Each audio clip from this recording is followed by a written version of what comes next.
Quel meilleur moyen il y a de vendre des choses que le sexe, bien sûr, parce qu'on a tous une pulsion vitale très forte.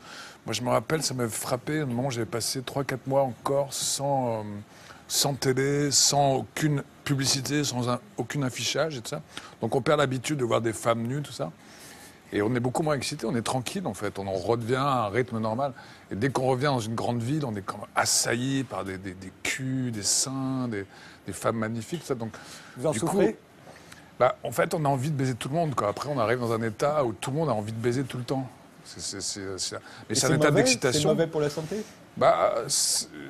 Je sais pas si c'est mauvais pour la santé. Je suis pas docteur, mais en tout cas, on a envie de faire l'amour avec tout le monde tout le temps. Et je pense que c'est un moyen finalement d'être un très bon consommateur, d'être dans la société. C'est un moyen comme un autre, quoi.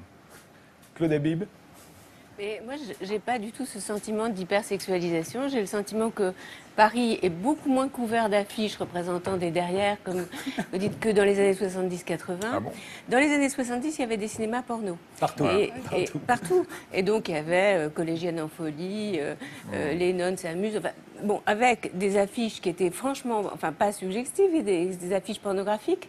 Et que, grâce à Internet, les gens peuvent avoir accès à ceux qui les intéressent, mais en tout cas, les murs de la ville sont beaucoup moins choquants. Dans les années 80. Vous voulez dire que, en fait, l'hypersexualisation est sur Internet aujourd'hui et que ça a débarrassé la ville? Ah, ça a clairement débarrassé la ville. Moi, je me souviens, il y avait des étudiantes américaines dans les années 80. Elles étaient terriblement choquées à Paris. Elles étaient mal, quoi.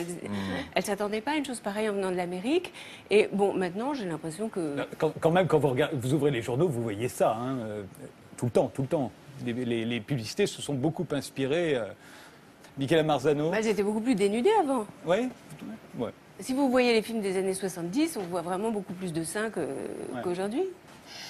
Je ne sais pas, moi j'ai un sentiment un peu bizarre par rapport à ça, parce que d'une part, je suis assez d'accord avec Claude Habib, c'est-à-dire je considère que par rapport à il y a 10-15 ans, on en fait beaucoup moins. On les fait de façon différente peut-être, c'est-à-dire soit on en rigole, d'ailleurs il y a eu beaucoup de scènes qu'on a vues où il y avait un mélange entre sexualité et amusement, et rire là où il y a 10 ou 15 ans, c'était des images explicites et très sérieuses. Tout à l'heure, vous rirez moins. Voilà, peut-être on va rire moins tout à l'heure.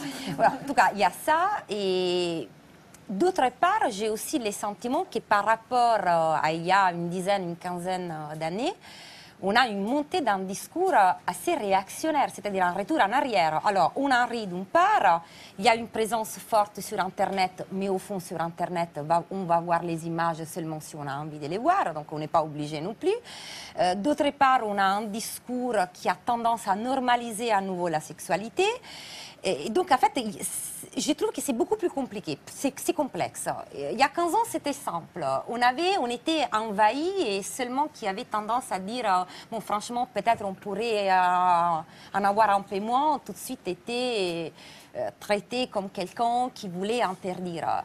Là où aujourd'hui, on en voit moins, et on voit de plus en plus des gens qui veulent interdire. Ce que vous avez dit pendant la présentation au Parlement européen, quelqu'un qui ose présenter un amendement qui est censé vouloir interdire, ça en dit long. Moi, je peux vous dire que de plus en plus en Italie, on voit arriver des amendements qui sont quand même choquants parce qu'on est dans l'interdiction beaucoup plus que dans les partages, dans la communication. Alors, en plus, le sexe, il ne peut pas disparaître. Enfin, c'est un élément important de la vie. Enfin, là, il était question d'interdire la pornographie, pas le sexe. Oui, il était question d'interdire la pornographie. C'est pas tout à fait la même chose, me dites pas que c'est la même chose. Non, c'est pas du tout la même chose. D'ailleurs, je ne suis pas d'accord quand vous avez dit, jadis, c'était celui qu'aujourd'hui on considère érotisme. Jadis, c'était naguère encore, la sexualité était cachée. Aujourd'hui, elle se donne en spectacle. Oui, bien sûr. Mais sauf que la pornographie, selon moi, ce n'est pas juste l'effet de montrer la sexualité. Mais on en parlera après. Non, mais je voulais dire, il y a aussi une autre chose.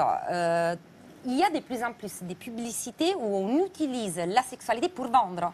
Mais alors là, c'est encore un autre registre. Ce n'est pas tellement la question « je libère la sexualité », on en parle, on en rigole ou on l'interdit, mais c'est « j'utilise l'image d'un certain sexe » pour vendre.